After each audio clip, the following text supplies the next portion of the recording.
Halo teman-teman, kami dari kelompok 4, Pendidikan Karakter dan Anti Korupsi, akan mendiskusikan hasil kerja kelompok kami dengan judul Korupsi Dana Bansos COVID-19. Sebelum lanjut ke materi, izinkan saya memperkenalkan anggota kelompok saya. Ketua kelompok yaitu Nuriyati dengan NIM A31122016. Yang kedua ada Yuliana dengan NIM A31122003. Yang ketiga ada Ilmawandini Mills dengan NIM A31122027. Yang keempat ada Windarni dengan NIM A31122002. Yang kelima ada Husnul Quran dengan NIM A31122004. Dan yang kelima ada Edward Juan dengan NIM A31122021.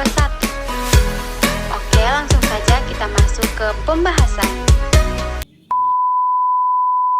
Assalamualaikum warahmatullahi wabarakatuh. Waalaikumsalam warahmatullahi wabarakatuh. Baiklah, kami dari kelompok 4 akan sedikit menjelaskan tentang kasus korupsi dana bansos COVID-19.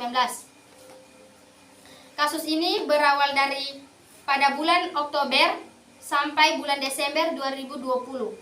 Kasus tersebut berupa paket sembako di Kementerian Sosial dengan nilai sekitar 5,9 triliun untuk 272 kontrak.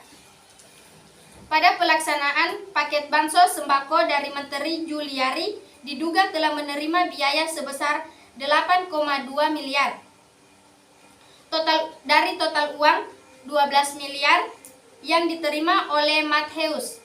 Pemberian uang tersebut dikelola oleh seseorang yang bernama Eko dan Seli selaku sekretaris di Kementerian Sosial yang juga orang terpercaya dari Juliari. Yang tersangka dalam kasus ini, Menteri Sosial Juliari P. Batubara, ia melakukan tindakan pidana suap sejumlah bernilai 17 miliar. Sekian dari penjelasan saya persilakan kepada teman-teman anggota kelompok untuk memberikan solusi dari kasus korupsi dana bansos COVID-19 ini. Baik, terima kasih sebelumnya. Jadi menurut saya solusi yang paling tepat untuk menghilangkan korupsi yang terjadi di negara kita ini, contohnya seperti kasus korupsi bansos COVID-19, yaitu dengan melakukan penegakan hukum yang adil dan tegas terhadap pelaku korupsi, seperti dipenjarakan dengan seberat-beratnya dan semua harta para pelaku korupsi ini disita oleh negara. Kalaupun perlu, para pelaku korupsi ini divonis hukuman mati.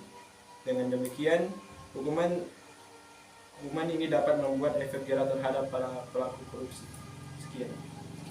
Baik, selain solusi yang dikatakan oleh saudara Edward tadi, pemerintah juga harus meningkatkan transparansi, di mana pemerintah harus meningkatkan sistem pengawasan dan pengendalian untuk memastikan bahwa dana bansos tersebut digunakan secara tepat dan sesuai dengan peruntukannya, dan untuk informasi alokasi dana dan penerima manfaat tersebut harus transparan agar mudah diakses oleh publik. Baik, sekian dan terima kasih. Oke, saya sedikit menambahkan terkait pernyataan saudari Winda tadi terkait transparansi. Saya setuju dengan hal itu. Hal ini dapat kita lakukan dengan cara pemerintah dapat membuat aplikasi atau link yang dapat diakses oleh seluruh masyarakat Indonesia.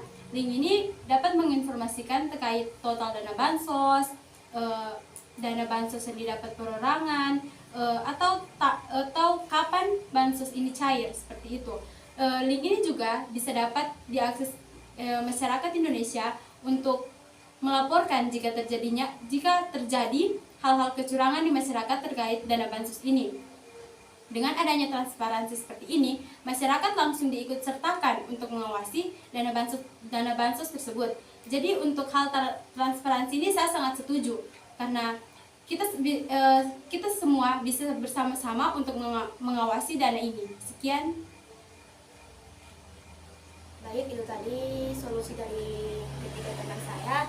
Saya sedikit menambahkan solusi untuk mengatasi kasus korupsi dana bansos COVID-19, yaitu pemberdayaan masyarakat. Nah, pemberdayaan masyarakat ini dapat dilakukan dengan memberikan akses kepada masyarakat untuk mengawasi atau memantau penggunaan dana bansos COVID-19 ini.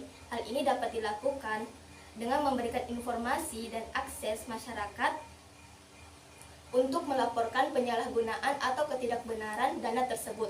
Sekian dan terima kasih. Baiklah, itulah tadi solusi dari keempat teman saya. Sedikit menambahkan solusi dari korupsi dana bansos COVID-19 dengan cara melakukan sinkronisasi dan data masyarakat melalui nomor induk kependudukan di dalam Kementerian Dalam Negeri. Hal ini dilakukan untuk memastikan ketepatan sasaran penyaluran bansos masyarakat. Sekian, terima kasih. Ya baik, sekian penjelasan dan solusi dari kami. Saya akhiri. Wallahu musta'an. Wassalamualaikum warahmatullahi wabarakatuh.